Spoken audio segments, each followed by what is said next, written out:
and Kate is going to come and talk about the Sun Knowledge Sharing Scheme. Okay, so we have a funding opportunity for you. Part of Sun is networking, the biggest part of Sun, and we're trying to get you together. So if you've met people in the room today you think you could work with, or if you know other members of Sun that you think you'd like to try and kind of set up a collaboration, we've got some funding, and what we'd like you to do is have an initial collaboration, have an initial visit or talk with those people, and then put together a 3-minute video vlog about that collaboration, about what that has inspired you to do. So that's the output we'd like, so that we can put that on the Sun YouTube website.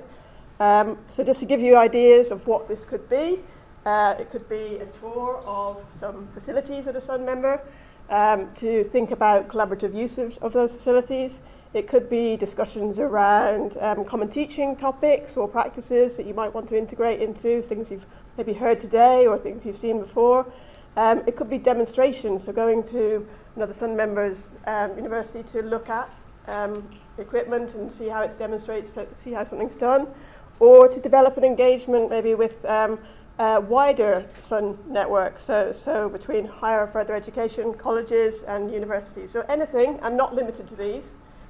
We can give you some funding to help that collaboration, and hopefully we'll seed on to what you'll be hearing next about some of our special projects. I think the next session is about that. So we'll hopefully be having a future funding call for our special projects, and hopefully this activity will inspire the next generation of special projects. So please watch the space. We'll hopefully be sending more details about the application process and everything going forward.